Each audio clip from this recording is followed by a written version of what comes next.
नमस्कार, मी भीमराव कडाळे पाटील. आपण बघताय BKP 24 मराठी. आज नवीन दिवस, नवीन विषय, नवीन दिवसाची नवीन अशी चर्चा. आज चर्चा घेऊन आलोय म्हणजे बघा, जिल्हा परिषदेच्या निवडणुका पार पडलेल्या आहेत, उमेदवार निवडून आलेले आहेत. परंतु पुणे जिल्हा परिषदेसहित महाराष्ट्रातल्या 12 जिल्हा परिषदेच्या निवडणुका झाल्या आणि अध्यक्ष पदाचं गोंगडं का अडकून राहिलंय ते सर्वसामान्य माणसाला कळलं नाही. मुदत ही संपून गेलेली आहे, परंतु सध्या जिल्हा परिषदेला अध्यक्ष नाही, पंचायत समितीला सभापती नाही.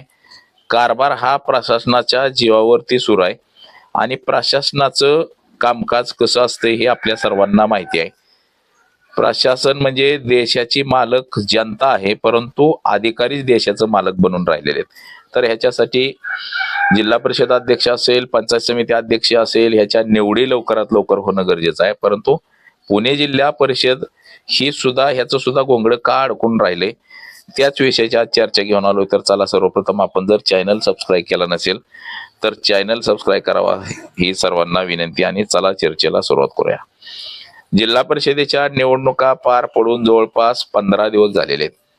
त्यातच पुणे जिल्हा परिषद सुद्धा आहे आणि 15 दिवस होऊन सुद्धा जिल्हा परिषदेला अध्यक्षपद का मिळणार, म्हणजे हे भांडण जे राजकीय आहे हे कधी मिटणार आहे आणि सर्वसामान्यांच्या कामासाठी अध्यक्षपद, जिल्हा परिषदेचा अध्यक्ष, सभापती याच्या निवडी कधी होणार आहेत हे जनतेला आता त्याची उत्सुकता लागून राहिलेली आहे.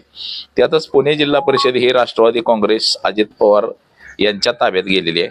अजित पवारांच्या निधनानंतरची ही पहिलीच निवडणूक पुणे जिल्हा परिषदेची झाली आणि त्याच्यामध्ये राष्ट्रवादी काँग्रेस पक्षाला बहुमत मिळालं. 41 ठिकाणी राष्ट्रवादी काँग्रेस पक्षाचे उमेदवार निवडून आले. त्यामध्ये इंदापूर तालुका हा 100% राष्ट्रवादीच्या मागे राहिला.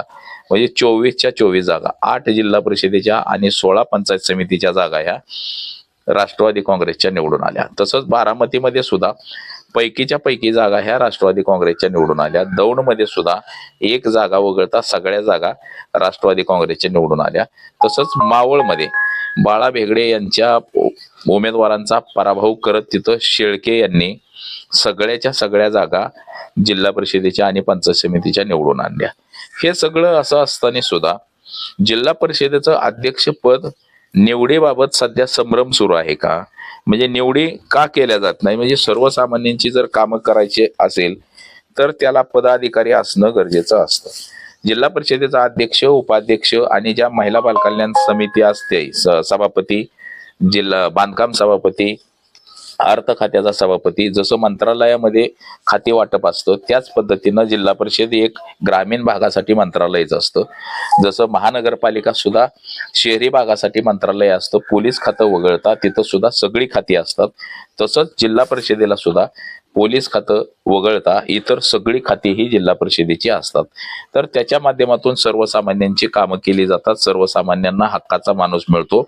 सर्वसामान्यांचं जर काय काम अडलं तर त्या सभापती किंवा जिल्हा परिषद सदस्य असेल त्यांच्या मार्फत ते काम केलं जातं. परंतु सध्या जिल्हा परिषदेला अध्यक्षच नसल्यामुळं लोकांनी जायचं कोणाकडं असा सुद्धा प्रश्न निर्माण झालेला आहे. त्यातच सगळ्या ज्या 125 पंचायत समित्यांच्या निवडणुका झाल्या त्यांची सुद्धा गत तशीच झालेली आहे की जिल्हा परिषदेची निवडणूक झाली, पंचायत समितीची निवडणूक झाली, परंतु पंचायत समितीला सभापती नाही, जिल्हा परिषदेला अध्यक्षपद नेमलं गेलं नाही.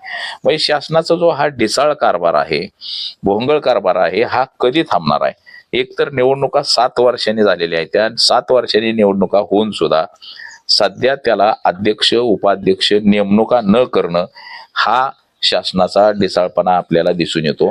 मग असं काय आहे का की भारतीय जनता पक्ष आणि हे जे सत्तेतले जे पक्ष आहेत यांना असं वाटतंय का की बाबा जिल्हा परिषदेचा अध्यक्ष जसं पूर्वी होतं तसंच नेमणुका करायच्या नाही, त्या असं काय आहे का, हा सुद्धा सर्वसामान्यांना पडलेला प्रश्न आहे. त्यातली त्यात आता पुणे जिल्हा परिषदेचं अध्यक्षपद कुणाला द्यायचं ह्याच्यावरून सध्या वाद सुरू असल्याचं आपल्याला एकंदरीत दिसतं.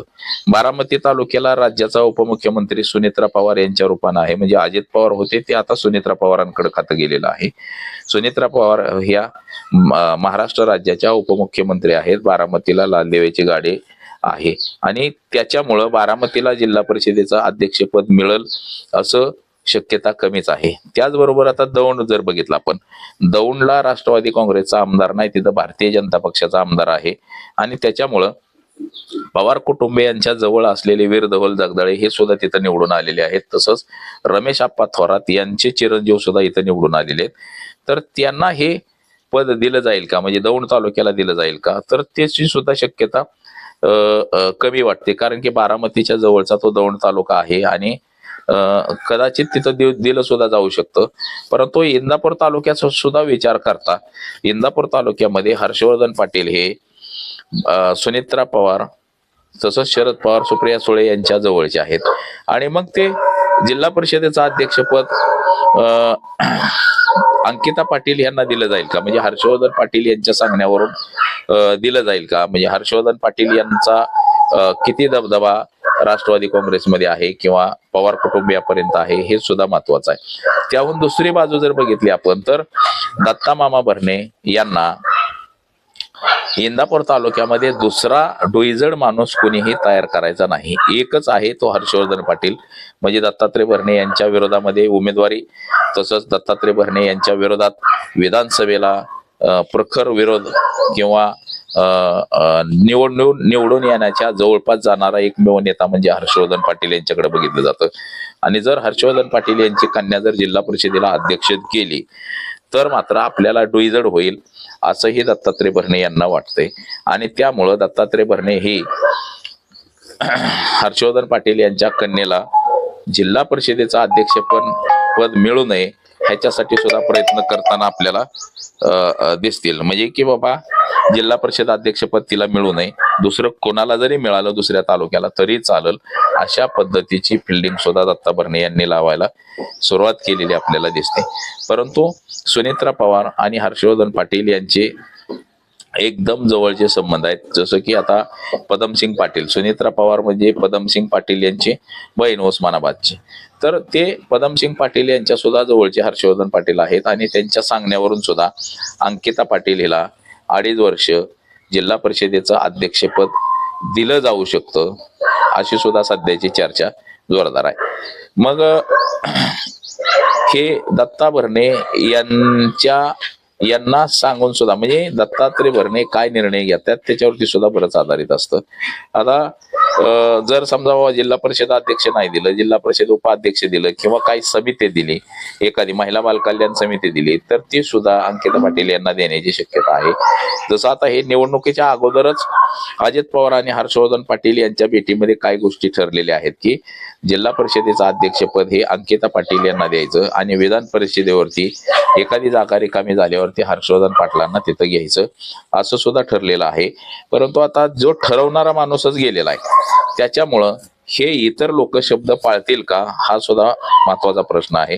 म्हणजे हर्षवर्धन पाटील यांना वाटतं की आता बाबा ह्यांनी शब्द हे पाळतील का, जर आपण म्हटलं की बाबा आपल्याला शब्द दिला होता तर पुन्हा अशी चर्चा होईल की शब्द देणाराच माणूस आज हयात नाही, त्याच्यामुळं शब्द दिला का नाही दिला हे आम्हाला काय माहिती असं सुद्धा सांगितलं जाईल. आणि त्या दृष्टीनं बघा हर्षवर्धन पाटील यांच्या कन्येला सभापती किंवा अध्यक्षपद दिलं जाऊ शकते का ह्याच्यावरती सुद्धा तर्कवितर्क आता लढवले जाऊ शकतात. परंतु दत्तात्रय भरणे यांचा कल जर सभापती पद आलं किंवा उपाध्यक्ष पद जर आलं तालुक्याला तर मात्र ते ढोले सर किंवा बंडगर यांना दिलं जाऊ शकतं असं सुद्धा आहे. त्यात आता दुसरी सुद्धा शक्यता अशी आहे की सुप्रिया सुळे यांच्या जवळचे सागर मिसाळ हे अतिशय जवळचे आहे आणि सागर मिसाळला जी उमेदवारी दिली गेलेली आहे ती सुप्रिया सुळे यांच्या सांगण्यावरूनच दिली गेलेली आहे.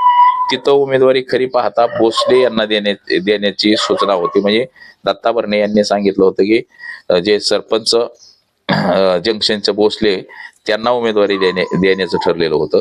परंतु अचानक सुप्रिया सुळे यांच्या फोनमुळं ती सागर मिसाळ यांना देण्यात आलेली आहे.